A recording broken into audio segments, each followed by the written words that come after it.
Welcome to the What's Your Weird Story podcast. Everyone has at least one good story. And some of us have stories that are just to the left of normal.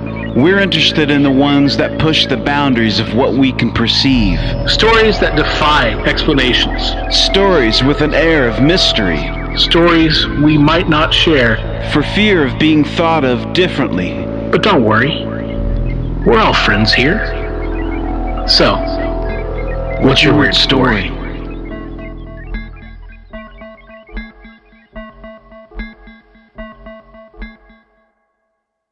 Hello, Weirdsville. Thank you for tuning in once again to the What's Your Weird Story podcast.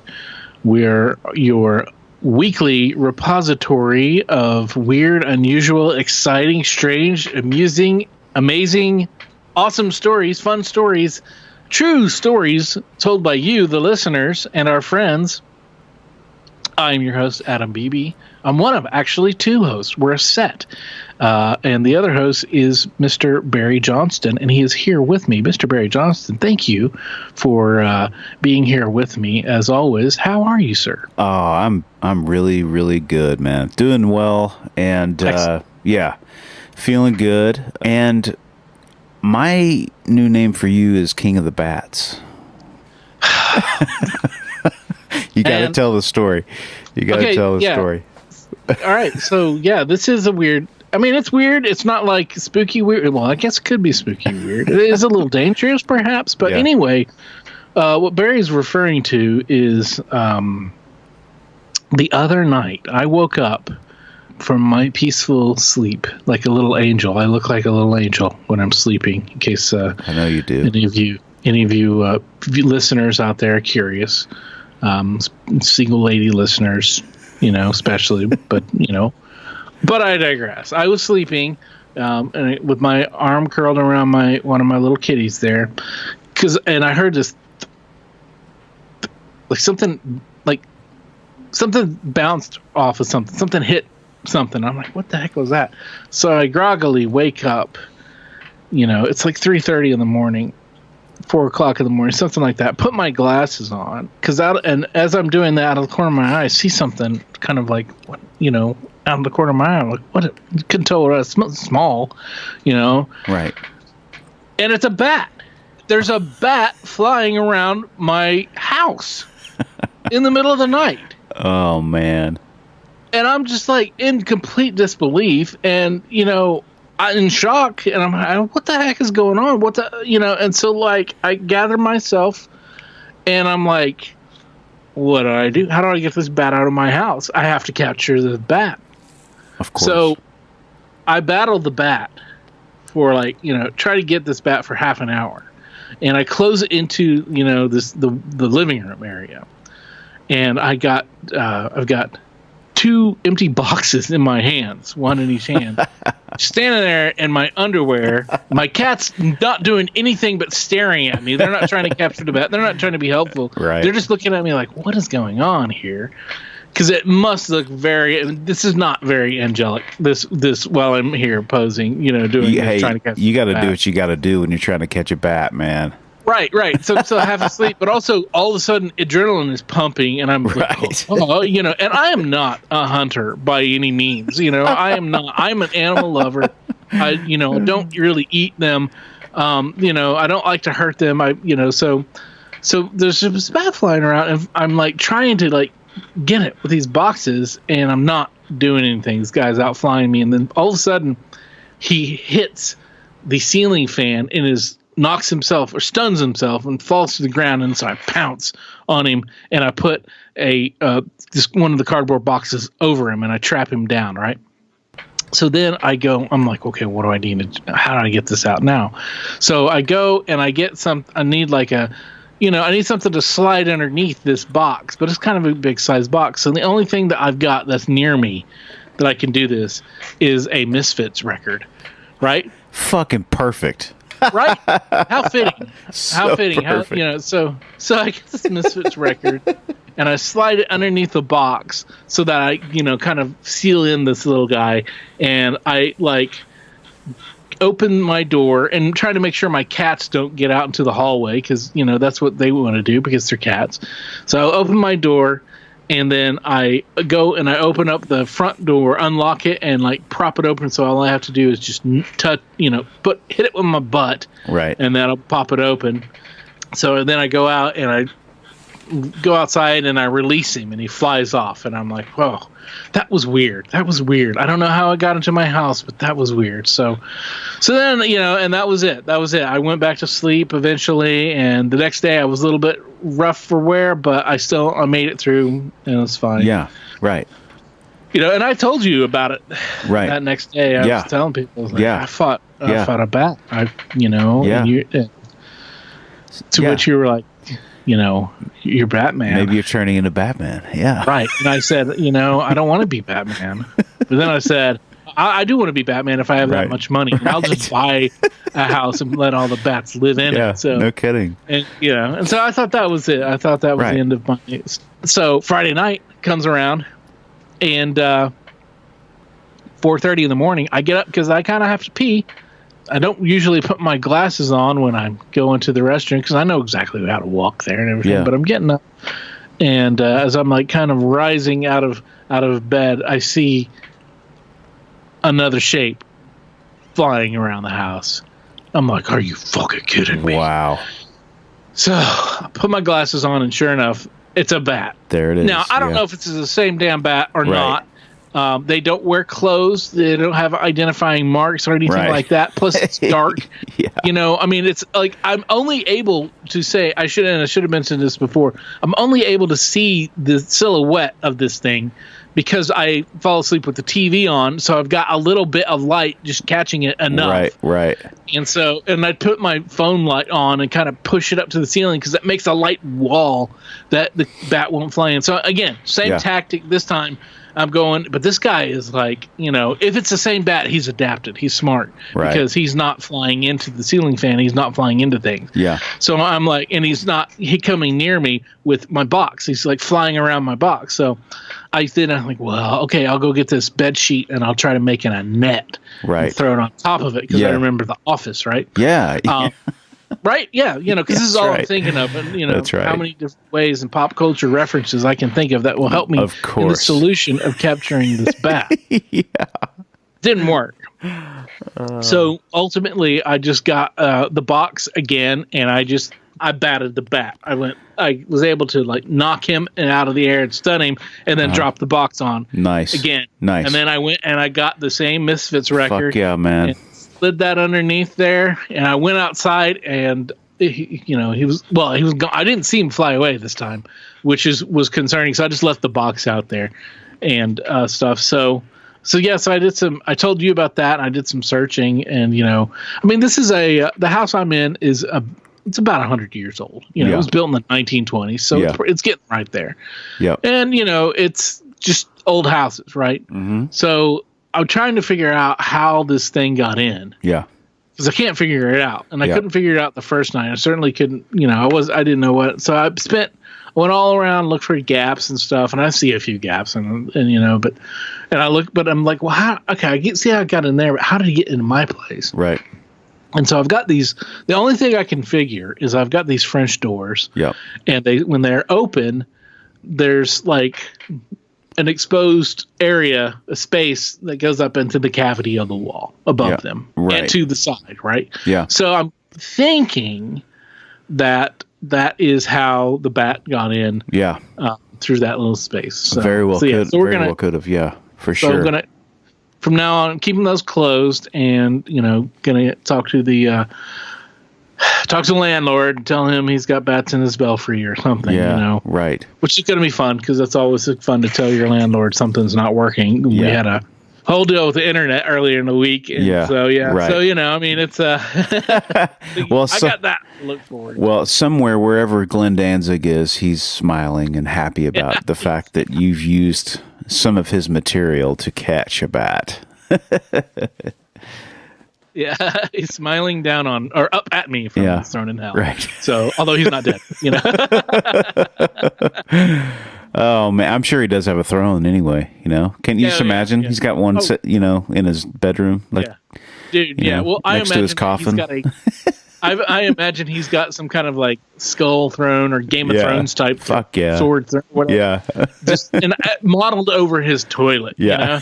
Can you imagine that as just a skull? Yeah. Skull toilet. Yeah, you know, absolutely. That would actually be pretty cool. Of course, you know he's rich and fancy, so it's definitely got a heated bidet. Oh, you know? Of course, of course. Nothing but the best. You know. Oh, that's great. Well, I don't know how you transition to what we got today, but I mean, it's similar. We have some crazy stories, a continuation, a part 2. We're welcoming Liz back again for part number 2. Yeah, we've got some stories now that are more from her adult adventures, not adult as an adult themed or, you know, X-rated, R-rated, X-rated, which I know will let down some people listening, but these are actually from her mature, grown-up adult life stories. Yeah. No way around making that sound like it's going to be, you know, naughty or whatever. It's not.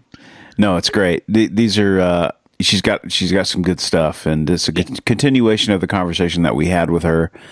And we're going to get into some good stuff. So let's get to Liz. Hey, Liz, what's your weird story? You know, growing up in the house, like I saw all those little things.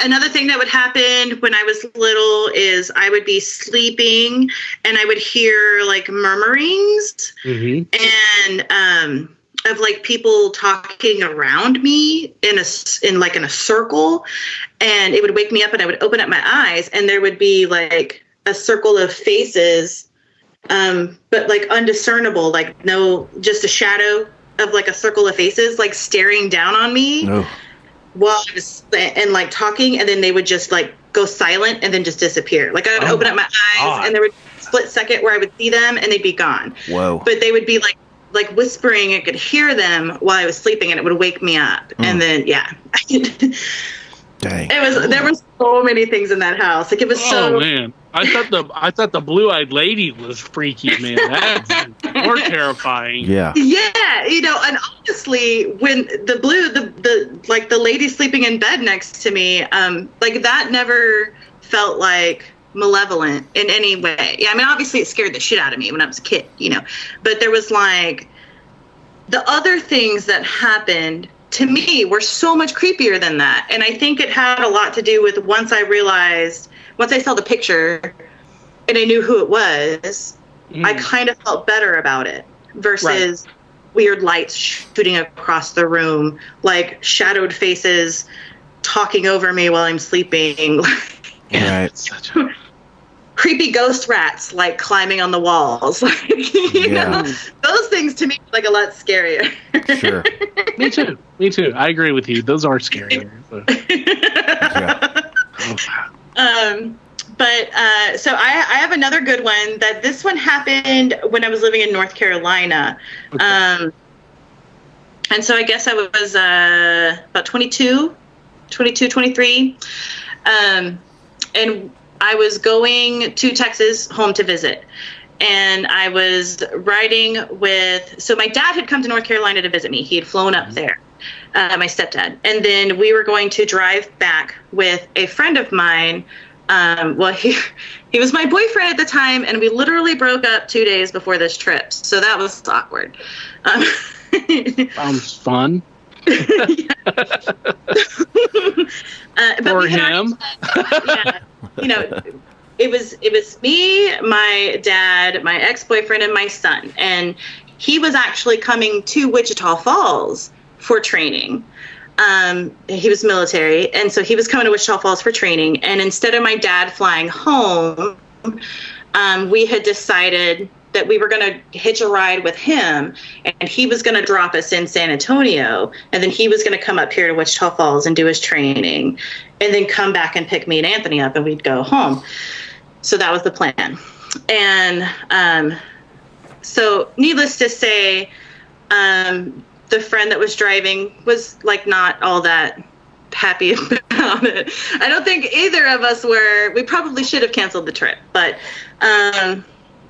we're driving through Louisiana, and this was probably 10 months after Katrina Yeah.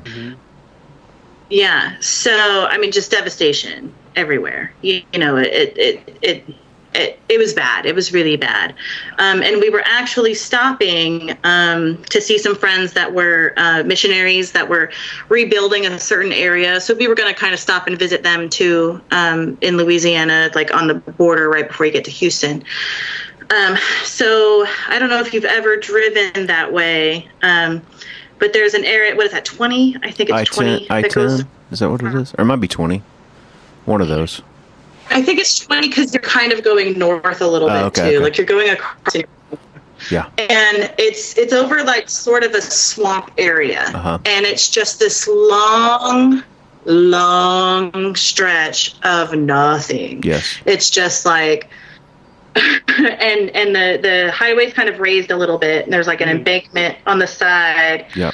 And it's just, you know, short trees, kind of marshy as far as the eye can see. There's like call boxes every so many miles because it's just a long stretch of nothing. Right. And we're cruising along. So Jeff is driving. I'm in the passenger seat. My dad and my son are in the back. And my son is 3, maybe 4 at this time. And it's a truck. It's like a F-150, kind of not really big, but, you know, medium-sized truck. And we're just cruising along, and I'm on the phone, and I'm talking to my friend in San Antonio. And I'm like, yeah, you know, we're in Louisiana. We're this horrible stretch of highway. It really, really sucks. And I look over, and I see this young woman running up the side of the embankment. And she is terrified. Like she keeps kind of like glancing over her shoulder, and she's like running at the embankment, and she's almost crawling up it, you know, because it's kind of, it's really steep, and it's grass. So she's like, you know, kind of, and like I freak out, and I'm like, oh my God, pull over. There's this woman like running up the thing. Something's happening. And like my first thought was rape or something, you know, like, you know, I'm thinking something really bad happening to this woman. And Jeff was not happy with me, so he was like, where? You know? And I'm like, right there, like this woman running up the thing.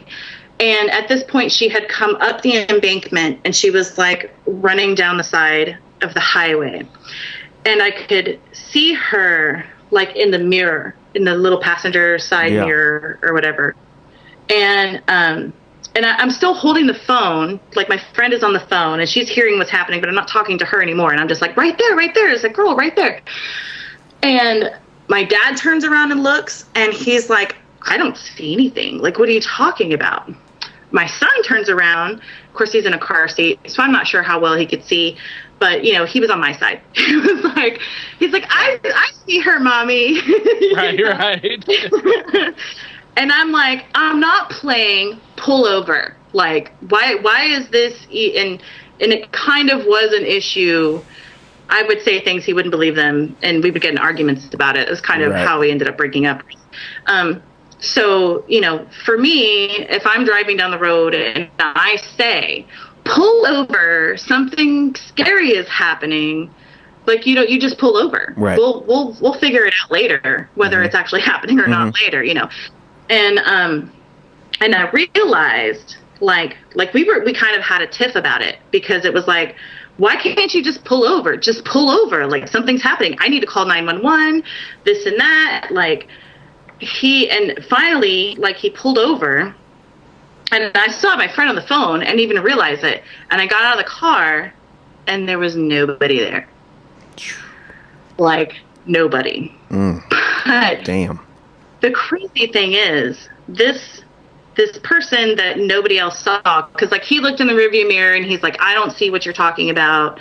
And you also have to think about, I'm on a freeway, and we're probably going 75, 80 miles an hour.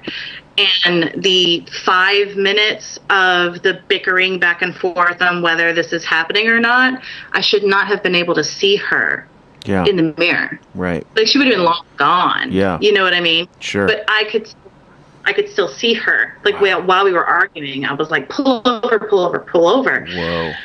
And so you can't, you can't turn around. Like they're like one-way areas with like a divider down the middle. Like there's no turning around and kind of going back. And I was pissed. So like I started walking down the highway, like while I was still on the phone with my friend, like looking for this girl, like, you know, and my friend was like, Liz, I think you saw a ghost. Like, you know, and it never even occurred to me. It didn't occur to me in any way that what I saw was paranormal. Wow. She was completely solid. I could tell you exactly what she looked like. And the crazy thing is she looked kind of 80s-ish when I think about it. Wow. She had on like this faded purple blue t-shirt, and it was kind of a long t-shirt, and she had like short shorts, and they were like light blue jean shorts, and her t-shirt like almost met her shorts. It almost looked like she wasn't wearing shorts. Yeah. You know? Right. But she was. Like I could see them when she was like climbing up the embankment. She had one shoe and sock, and the other foot was bare. And Whoa. it was like a white, it was like a white Ked style shoe and like a purple push down sock. Wow. It was almost like a poster child for like an 80s child. Like Right. She had curly kind of medium length hair. It was kind of blondish, kind of blonde brownish. And I mean, full, solid detail. Looked just like a person. And it wasn't until my friend on the phone was like, I think you saw a ghost, before I would even believe that I just had like a paranormal experience. Like, holy shit. I thought somebody was being chased up the embankment. Like it was actually pretty. That is bizarre. I mean, because sometimes you'll drive, like you're cruising down the road and you'll pass something and you think it's somebody or something, but then you realize that it's not somebody. But if you're seeing that thing and it's staying with you, you're able to, like, you had at least, it sounds like at least like a minute or more of. There's no telling how much time actually passed. Yeah, yeah. It was, but even 30 seconds, whatever that is, you know what I mean? 30 seconds is a long time. You break it down. It can be. And seeing something like that is wild. That's wild. And it was also one of those things, like, when it happened, when I saw her come up the embankment, it was in front of the truck. Like, he would have seen it, or somebody. It wasn't like I looked out the side window and saw her. Right. I saw it happen in front of me. Wow. And so Jeff should have seen it too. Right. You know what I mean? Like, which is probably why you were like, "What the fuck? What are you doing? Did you not see?" Yeah. Absolutely. Yeah. And so when she came running up the embankment, it was in front of us in the truck, and then of course as we're driving, we pass her, and I'm looking out the side window, like, and so I got this view. By the time we got to where I could see her through the side window, she was at the top of the embankment. So I mean, maybe he couldn't have seen from my perspective because I'm in the passenger. Right. I can see the bottom of the embankment. When I saw her, it happened. She was coming up. She was climbing up it, and I don't remember. I don't think there was woods or anything like that. So it's kind of weird because I didn't see her coming from a far distance. It was like she wasn't there, then she was. Right. And then she wasn't. And then she wasn't. Wow. Wow. Because when we passed her and she finally hit the top of the embankment and she was like basically even with my window, that's when I got the full view of exactly what she looked like, and I saw her in detail.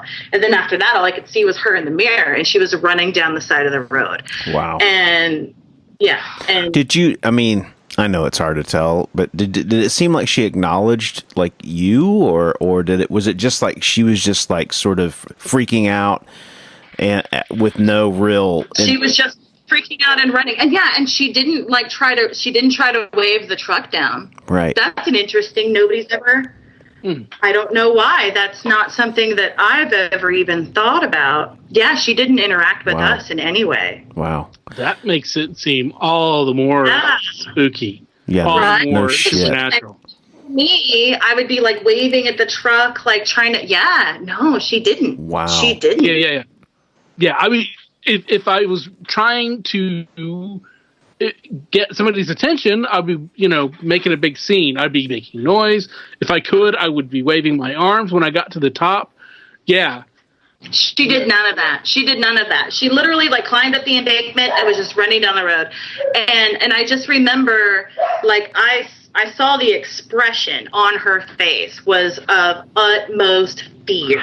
Did she run towards you or away from the... She was running towards me. So I could, when I was looking in the mirror, he would coming our direction. He absolutely should have seen somebody running towards you on the side of the road. So should my dad. If I could see her in the mirror, my dad should have been able to turn around and look out the back window of the truck. I mean, it's a truck. So the whole back of it's a window. That's wild.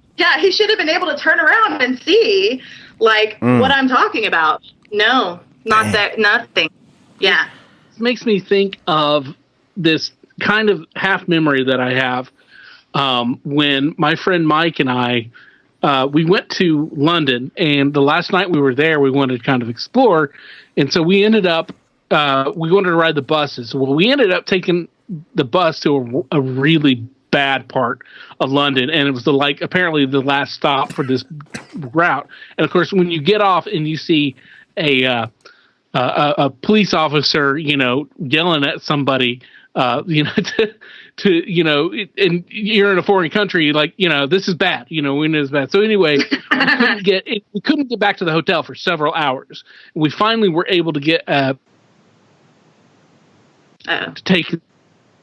And by the time we got back to the hotel, we had 45 minutes to sleep and then get up and then go to the airport and, and fly back home. Well, we didn't sleep, because we were just oh man, we were worn out. But we were what? But we were excited because we were okay, we're finally going back home. And we get on the airplane and we're flying back. We're on Virgin Airlines, and they had the TVs in the back of the chair in front of you, and you could watch all this cool stuff, and it's all British stuff, and we're both nerds, so we're really loving this. First time I saw The Office, the British Office, right? Yeah, and we watched these documentaries, one's about seizures and talking to God and all this stuff. So anyway, we were just absorbed in the the whole time back, just being entertained and taking in all this really cool stuff. And then we land, and this girl that was a friend of his was supposed to pick us up at 12. Well, she thought 12 meant 12 midnight, not 12 in the a.m. And so this was back before really cell phones were everywhere. Right. I mean, it was 2000. Yeah, I think I it was didn't have my first. I was 23. Right. So it was 2003, 2004. Right. And so, but for whatever reason, we couldn't get a hold of this girl for hours and hours and hours. And then finally, whenever we did get a hold of her, we were supposed to stay with her that night and then drive back to Richmond in the morning. Well, we were so pissed off at her because Mike lives in Richmond. We were pissed off. We were in a foul mood. We've been up for over almost 24 hours at this point, if not more than. And we decided really smartly to drive back. And we're getting in, and we've just we're in a zone, right? We're so much in a zone that we actually drive past Richmond, where Mike grew up, where he's driven all the place. He knows exactly where he's supposed to exit to go to his house, right? We're so just kind of out of it that we drive past Richmond, and we realize that when we're about 20 minutes outside on the wrong side of Richmond. But at one point, we're both just like zombies. At one point, there was a girl on the side of the road, and we both kind of were going along and just kind of half paid attention, half realized, and we're like, did you see that girl on the side of the road? And the other was like, yeah. And we just kind of that was weird, and left it at that. And I'm wondering if maybe I actually saw a ghost, or if I saw some girl on the side of the road, and we were just so out of it, we just blew right past her. Right. Poor girl. Well, I mean, was there a car? Did you pass? No car, nothing. It was just, yeah. It looked like there was a girl on the side of the road, but we also couldn't trust ourselves because we'd been up for so long. Yeah. So. Yeah. Yeah. And that's also how every horror movie starts. Right. Yeah. It was, and at this point in time, it was still probably around 4 something in the morning, So it was very late, and there should not have been somebody standing on the side of the road like that, but not acting not trying to get a ride or anything like that. So I don't know. Maybe there's something weird. Maybe I need to go and get some hypnosis to see what was there. But then again, I don't want to unpack the other things that might have happened. Hey, listen, other times. I really do often wonder how many times, because 99% of my paranormal experiences have been solid, like no indication whatsoever that what I saw was a ghost. Right. And it makes me wonder how many times I have seen a ghost in a crowd and mistook it for just another human being. Yeah. Like, Yeah. so Yeah. chew on that for a minute. Yeah, for sure. For sure. You hear those stories about, some guy that showed up to help and then he's gone or something, and it's Right. like, you hear that all the Like time. interact with you. Yep. Yeah. Right. Or, well, Barry, like your neighbor who may have come over once in the night to visit and talk with Yeah. you and then come back I over as a listened ghost. Yeah. to that one. I listened to that one, where he came over and like hung out and it was something he didn't normally do. Yeah, I never spoke to him ever before that. I mean, I think I might have said hi to him once. But yeah, it was bizarre. It was just absolutely a bizarre experience. And my wife is the one that brought that up. And then we kind of had a laugh about it because she's real into ghosts and stuff like that and the paranormal. And so she said that, and I was like, oh my God, what if that's true? But it's fun to think about, but I don't know. It's, I can tell you this, I didn't know it was happening at the time, but in hindsight, I know that he was trying to make a connection with somebody because he knew something was going to happen. I just know it. I just know it. He knew for whatever reason that, something was going to happen. But, I don't know. Bizarre. I have weird shit that happens to me like that quite often. I mean, not quite often, but enough times to say, man, like, what is it about me that it draws in these weird experiences, I used to feel that way. Yeah, I used to feel that way. I get it too. Yeah. People, just like you look like a good, honest person. Your face tells me I can share everything with you. Yeah, and that everything is with you. And that's good. And that's fine. I love it. Yeah. Actually, sometimes it's very uncomfortable. Right. Sometimes it's just like okay, and sometimes it's just like I'm just trying to get gas. Right. So. Right. Yeah. Right. Oh, that's so true. Yeah. Oh, yeah. Sorry about your brother's uncle's cousin, but like I'll take 10 on pump 2, please. Yeah, exactly. Yeah, 100%. That's so funny. Yeah. That's crazy though. Residual energy's weird, man. Like we just had a young lady on the other day, and we were talking to her. She had some crazy stories, and it's like she was talking about all this shit that happens, man. It's like, is it residual stuff going on? Or, I mean, these things you can't really explain. Maybe that's what you saw on the road, maybe somebody had a car wreck or something had happened to that person a long time ago, and that's still there, and it pops up from time to time. And it sounds like to me you're the person to see it. Right. Yeah. You're perceptive to see those kind of things. And if I saw the girl on the road and my friend Mike did, we kind of saw our perception field or shields maybe or something like that were open enough to where we could maybe just barely recognize it, being tired, being so extremely tired and almost to a state, but we also pass it up to like we are so tired that we're having this altered state of consciousness, so maybe it's but then again, we both kind of saw it. So right. I don't know. I need to talk to Mike about that because I barely remember it because it was just a little blip on a really long story that happened all in the span of like basically 72 hours. Yeah. But like, because like when we finally got back to his place, and as the sun was already coming up, and we were getting ready to crash, and then like his upstairs neighbor like started freaking the fuck out, like going crazy, like the dude was on meth or something. I don't know. He's like all cracked out, but he was going out in the streets, and he had this, and he was just like trying to fight the air or something, and he was just yelling at obscenities and just whatever, like yelling at somebody, And then no, he didn't have the cricket bat. I take that back. He just was out there going crazy. Mike grabbed it. He had the cricket bat as his own defense. He picked it up and he goes outside. And Mike is not. He's like maybe like 5'5", and he goes out and he's just like, "Hey, shut the fuck up! Go upstairs and be quiet." And the guy did. But then he came back down, so eventually the cops got called on him. But this was like 5-something in the morning. Like people weren't all awake yet, so it was a weird wow. long night, and that was the culmination of it. Yeah, so just bizarre. Wow.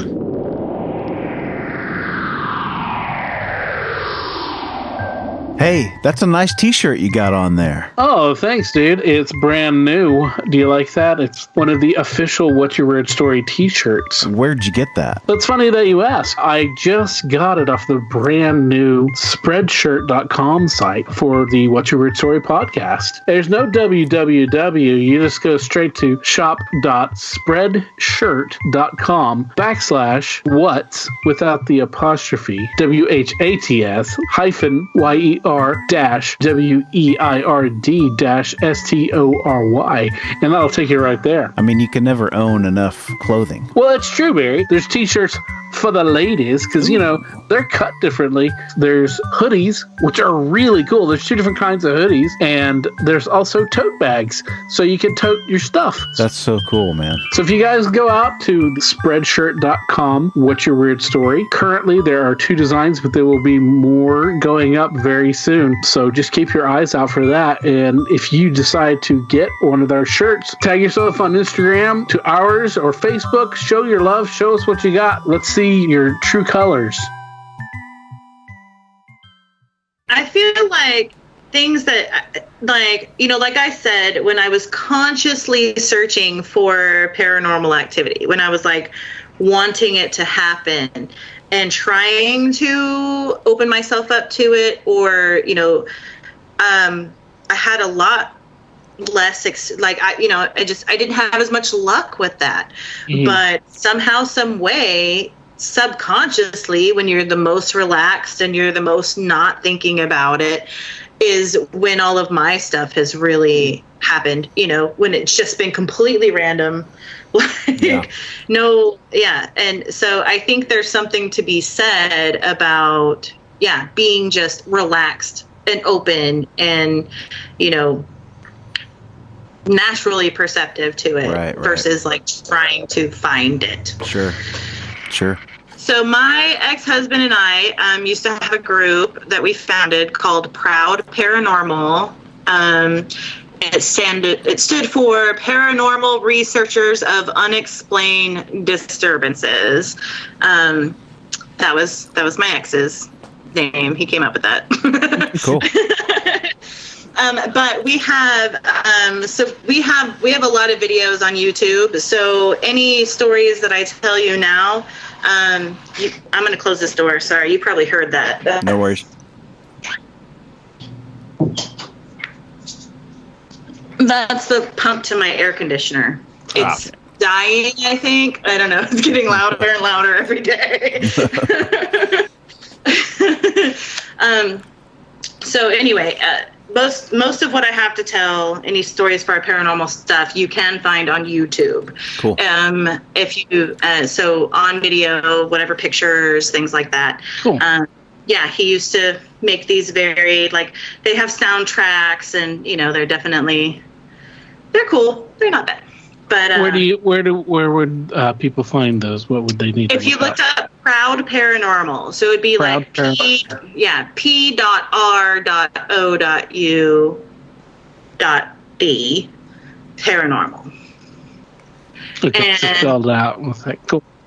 Yeah, it's like a anagram, or that is what they call those, right? That is correct. Okay. So you can look those up. There's multiple things on there. Most of our investigations, anything that we've caught or haven't caught. There are some things that are not on there that are just personal experiences. We only put things that we had evidence to back up with in our videos. So some of the things that I might say would just be like a story that happened to me versus, actual evidence. But, okay, let me think. So have you ever been to Waynesboro Village in Goldsboro? Do you remember? Did you ever go there? I don't know. Okay. It's a historical village it's got an old church and an old doctor's office and a couple of old homes, and it's called Waynesboro Historical Village. It's right on the edge of town of Goldsboro. We actually got married there, which is funny. Oh, we wow, got married. okay. Yeah, we got married in I think I've probably definitely been past it, but I don't know if I actually went to it and everything. So anyway. Yeah, it's a really nice area. So the buildings are original, but the spot itself is not the original Waynesboro. So Goldsboro used to be, Waynesboro was the original town, like the historical part. And somewhere along the way, 100 years ago, it got changed to Goldsboro and it grew. And so these are just historical buildings that were saved, and then they were moved to this area. And then set up as like a little mini historical village that you could go and you can tour it, and they'll tell you all about it and stuff like that. So we made really good friends with the people that own it. So we did multiple investigations out there because they always had all kinds of paranormal activity there. And we would get other groups involved. It was like a big thing. And my biggest paranormal, I have two pretty good stories there. My biggest one was, we were in the law office, and it's just a small one-room building. Well, it's a two-room building. It's a one-room building, and then a door that has kind of like a closet to it. And it doesn't have a doorknob. It just had like a rope through the hole. I don't know, the doorknob was broken kind of deal. And it was set up. It had a little bit of furniture in it. It had a desk with an old typewriter and like a rocking chair.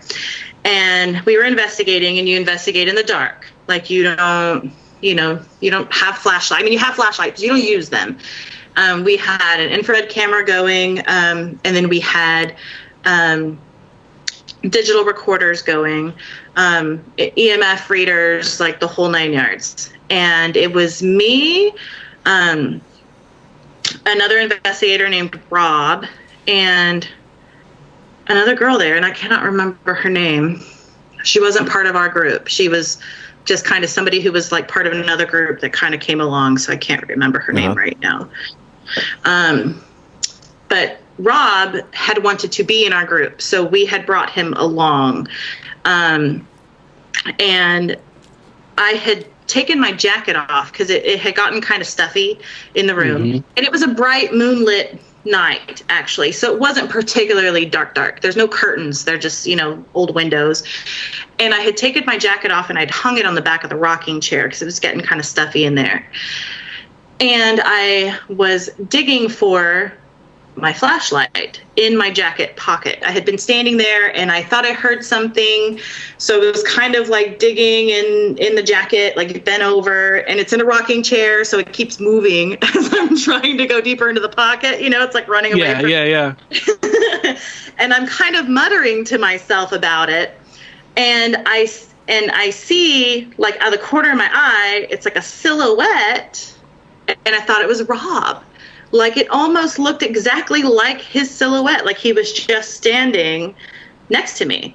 And so I start talking to him and I'm like, Rob, do you have your flashlight? Like blah, blah, blah. I don't remember exactly what I said. I started talking to him, and from across the room, the other side of the room, he was like, yeah, why? Do you need me to turn it on? And I'm like, what, weren't you just standing like right here? Whoa. Oh my God. And he's like, no, I've been way over here the whole time. I was like, you're joking, because I because I was muttering, like I wasn't even talking that loud. Yeah. I thought you were standing right next to me. Swear to God, like I thought you were just right here, and I was wanting him to shine his flashlight so I could get my hands on my pocket correctly to get my flashlight out. Right. Like you're not going to help me from over there. You know what I mean? Yeah.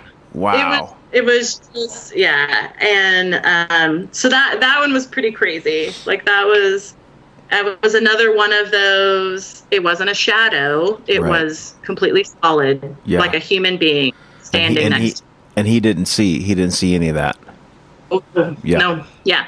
It wasn't. And the really funny thing is, I think that we didn't get it on camera, but we got the whole thing on audio because the way that the camera was facing, of course, these things always happen off camera. Just out of the view of the camera. Like I think in the camera view, you can just see my ass. Like, you know what I mean? Like trying to dig into my pocket. Right. But you hear everything that I'm saying. You know what I mean? And like you kind of hear it happen. And then the really funny thing is, right after that happened, so we were divided up into groups, and each one of us was investigating a building, and then we would meet back, and then split up again and go to another building. So everybody got the chance to investigate a different building in the village all night long. Like, wow. And I mean, this was all night affair. We started at 11 o'clock at night, like nice and dark nighttime, and we didn't finish till like 4 a.m. But the crazy thing is, my ex-husband went in with his group. I think we were in groups of 3 or 4.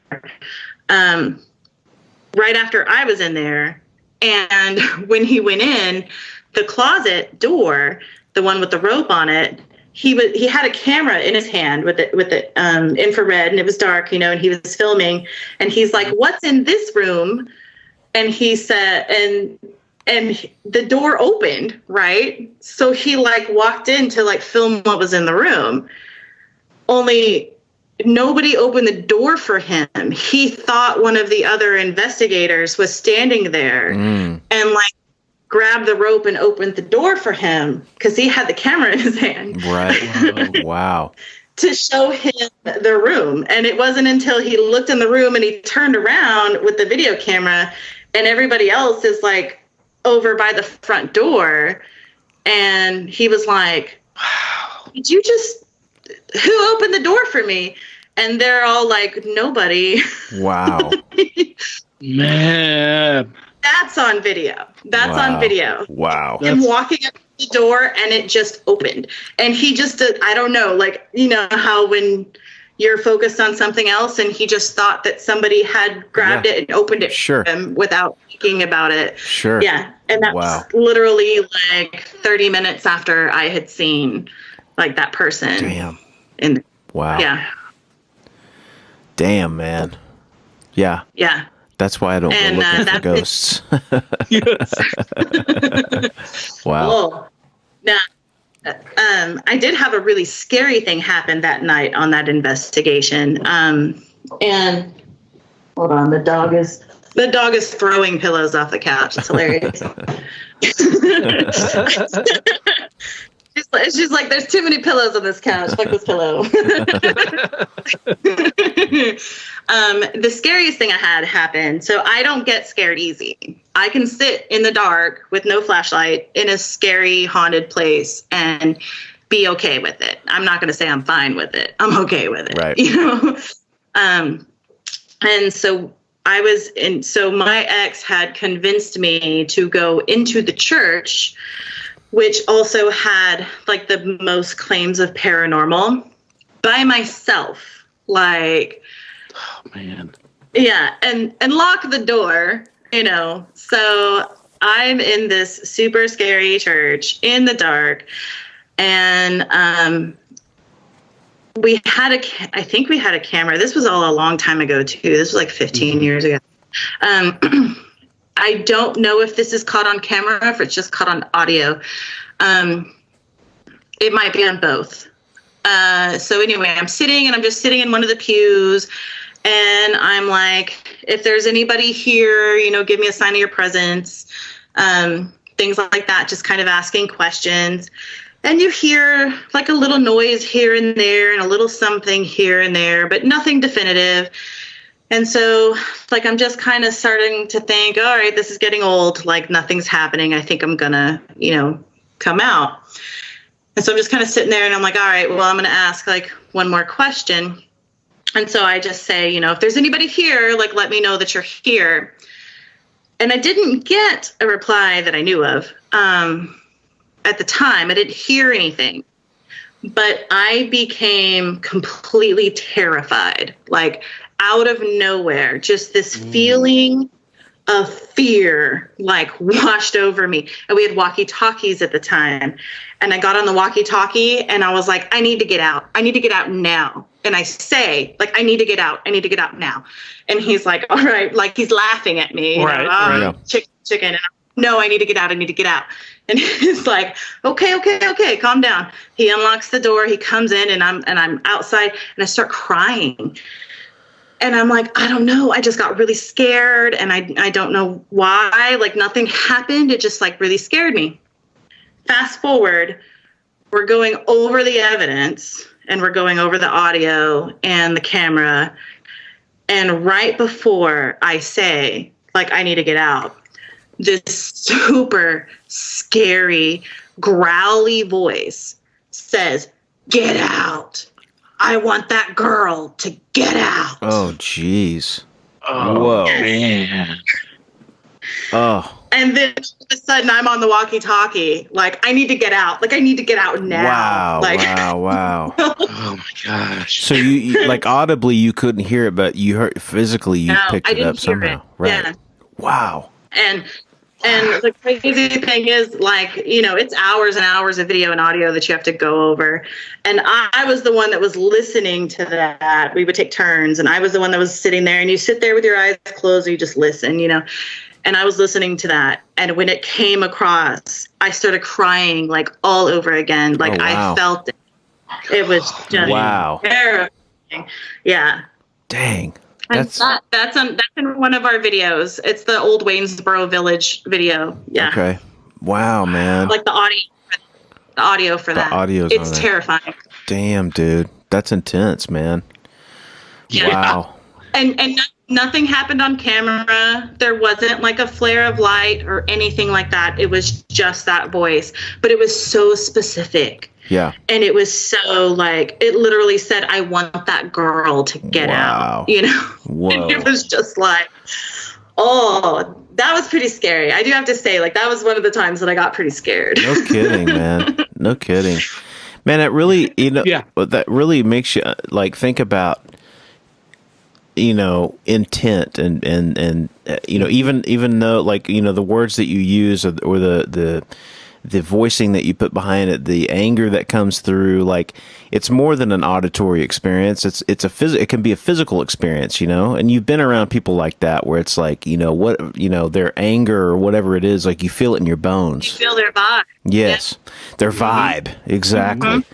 It's all, yeah, man, that is, whew. That's Oh yeah, I picked up on the vibe in that way. no shit. Dang. I don't know what's happening, but I'm out. Like, That's scary. Wow. Yeah, it was Wow. super scary. We'll have to watch that, but then again, I don't know if I really want to or not. Wow. If you want, I'll find the links and I'll send them to you if you want. Find the links and shows, and we can put that with the with all the show stuff and everything. So people can find us easily. Yeah. Yeah. Cool.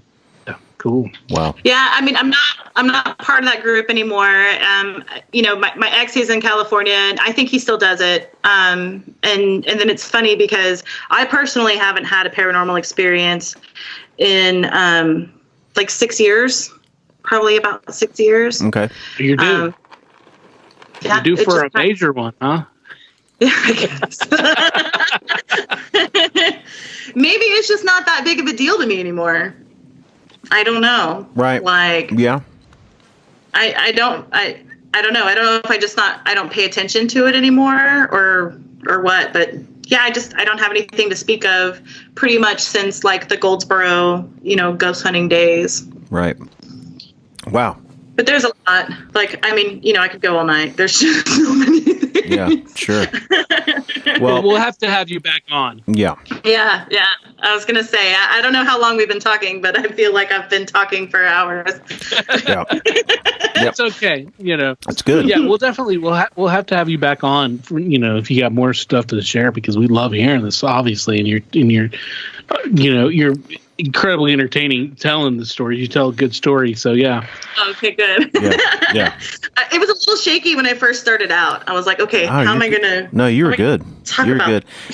Fine. It is one of those things where you just once the ball starts to get rolling, then it's easy, and you get the conversation going. But yeah.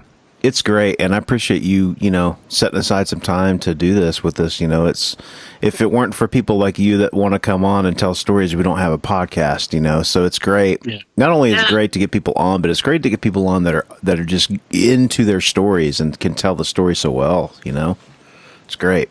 Awesome. Well, thanks. So anytime, come back. Cool.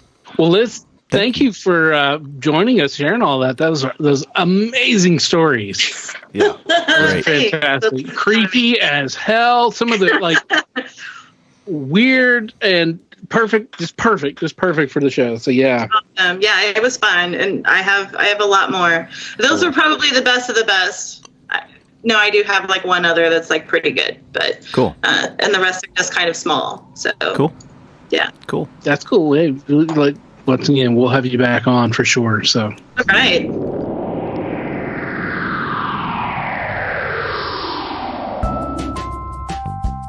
Hey man, did I ever tell you about this recent thing that happened to me? I was driving around in the country and it was just after dusk. So there's a little bit of light still coming on out of the sky, but it was mostly dark. I saw this black school bus. I don't think I've ever heard this. Okay, so I saw this black school bus. All the windows were tinted and it started following me for about 15 minutes. Whoa, no. Yeah. What did you do? I was at work. I was making deliveries and I just kept making my deliveries and like it would even stop and wait for me. And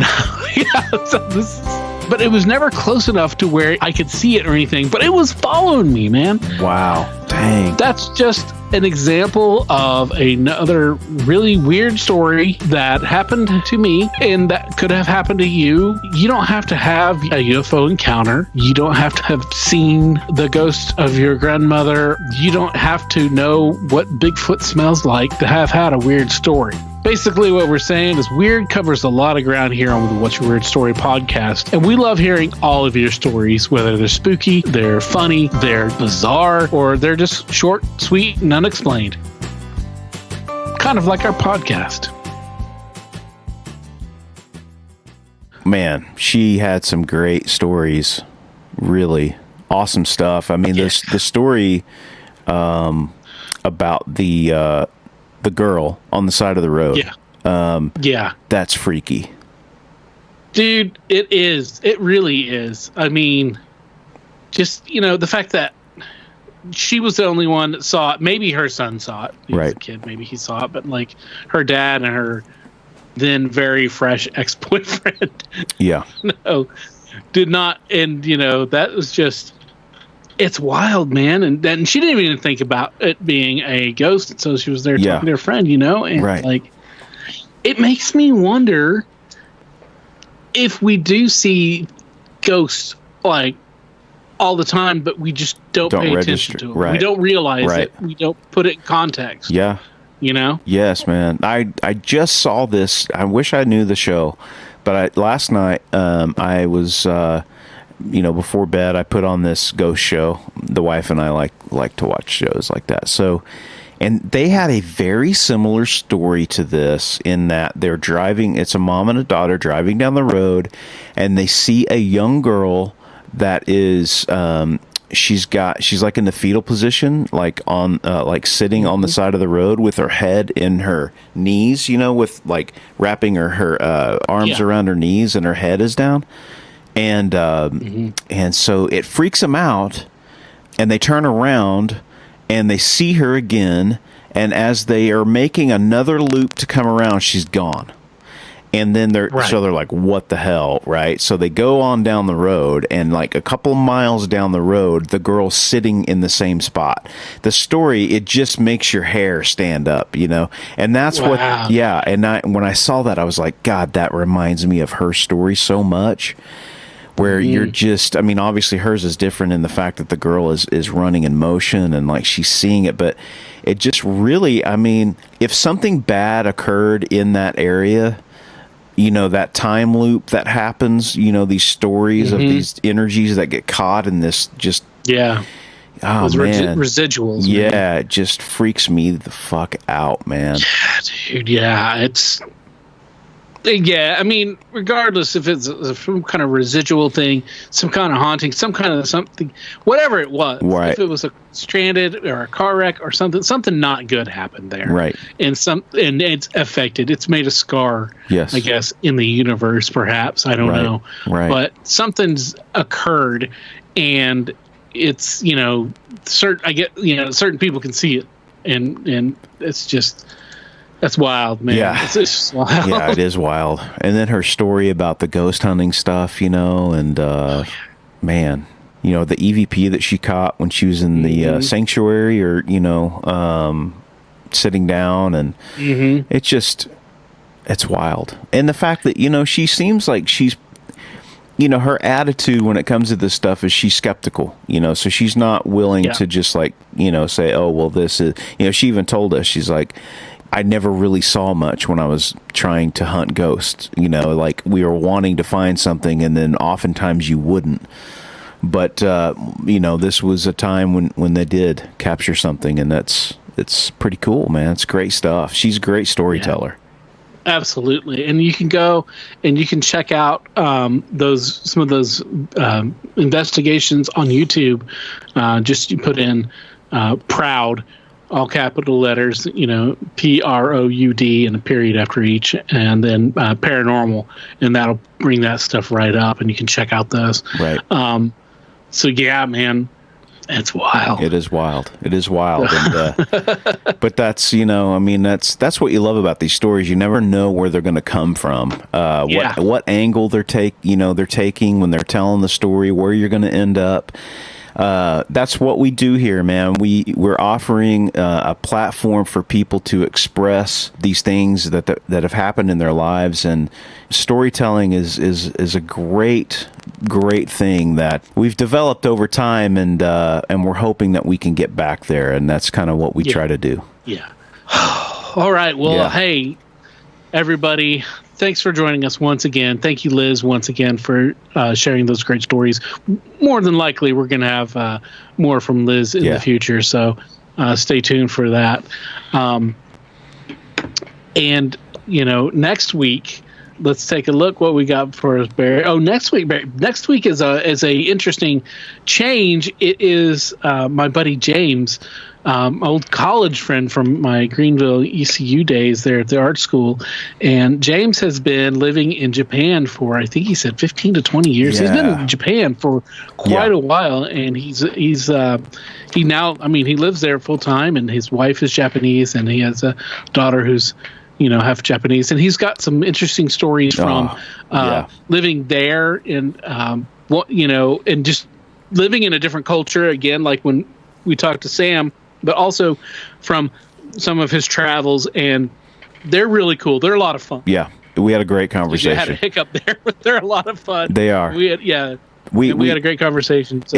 We get into some cool subjects, and you know, anytime we get somebody on that is living in a different country, we like to get a feel for, you know, what's it like to live somewhere that is such a foreign idea to us, you know, and our customs, and just a different way to live your life. So we get into some of that, and it's just fun. He was a great interview. Yeah, great stories, and just good catching up, because I hadn't spoken to James in forever and ever, you know. been Facebook friends, follow each other on Instagram because he's an artist as well, and a really good one, might I add. So that's going to be a lot of fun. So join us next week when we speak to James. And in the meantime, if you get a chance, go and check out our Patreon. It's What's Your Weird Story on Patreon. You can get the information there in the show notes, and go check out some of our friends' podcasts like The Residuals and Fun Fact Friday with Metis and his daughter. And fun stuff, man. Really good stuff. Yeah. And have a good week and be safe. Be weird. As always, if you have a weird story, we want to hear it. If you have a lot of them, we want to hear them all. We can't do this podcast without your invaluable contributions. Whether it's sharing your stories, listening, rating, and spreading the word about the podcast. Thanks for listening. Till next time, be safe. Be weird.